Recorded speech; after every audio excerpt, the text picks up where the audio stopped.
राजस्थान से घपलेबाजी का कैसा मामला सामने आया है जिसे सुनकर आपके होश उड़ जाएंगे। महज 14-15 साल के बच्चे 16-17 साल की नाबालिग बच्चियां सरकार में बड़े ओहदे पर रह रहे अफसर कर्मचारी और उनकी बीवियां कितने सालों से सरकार की दी हुई बुढ़ापा पेंशन का लाभ उठा रही है और मजे मार रही है। वे लोग सरकार की दी हुई पेंशन उठा रहे हैं जिनके पास करोड़ों की प्रॉपर्टी थी। और इस मामले का खुलासा तब हुआ जब विधानसभा में विधायक नरपत सिंह राजवी ने पेंशन में फर्जीवाड़े पर जानकारी मांगी। जब तक पेंशन बांटने वाले विभाग की इस घपलेबाजी पर नजर पड़ी तब तक गरीब और बुजुर्ग लोगों के लिए शुरू हुई इस योजना में वे लोग भी पेंशनधारी बन गए जिनके पास करोड़ों की प्रॉपर्टी है।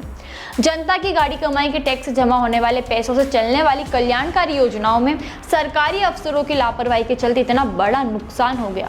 इसके बावजूद सामाजिक न्याय व अधिकारिता विभाग या अपने किसी अधिकारी कर्मचारी के खिलाफ कोई कार्रवाई नहीं की गई। अब आपको बता देते हैं ऐसे 2-3 मामले। जयपुर के जम्बारामगढ़ क्षेत्र निवासी काली देवी के बैंक खाते में वृद्धावस्था पेंशन के 1,02,000 रुपए जमा हुए। उनकी बेटी 18 साल की है प्रियंका और एक बेटी है 16 साल की आशा। बैंक अकाउंट में उसके भी 22,000 रुपए निकले, वो भी बतौर वृद्धावस्था पेंशन के नाम पर। ऐसा ही दूसरा मामला दौसा जिले के निवासी आदित्य मीणा का आया है, लेकिन वो करीब 3 साल तक पेंशन उठाता रहा। उसके खाते में हर महीने 750 रुपए के हिसाब से 30,750 रुपए जमा होते गए। सबसे चौंकाने वाली बात तो ये थी कि जब विभाग ने जांच की तो पता चला कि आदित्य ने पेंशन के लिए अप्लाई भी नहीं कर रखा था।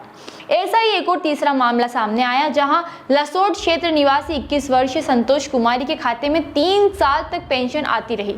जांच में पता चला उसके खाते में 33,000 रुपए पहुंच गए थे। इसी क्षेत्र की 19 वर्षीय युवती सुनीता के खाते में भी 17,250 रुपए पेंशन के आ गए।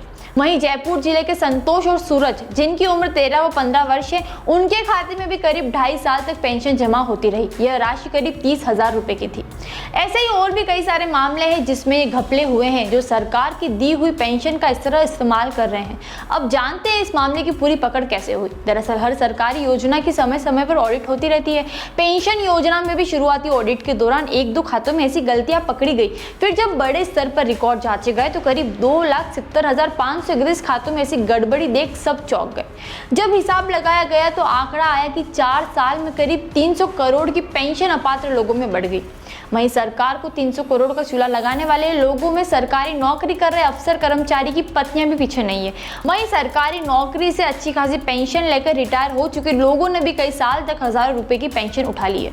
फिलहाल इस वीडियो को लेकर आपका क्या कहना है कमेंट में जरूर बताएं।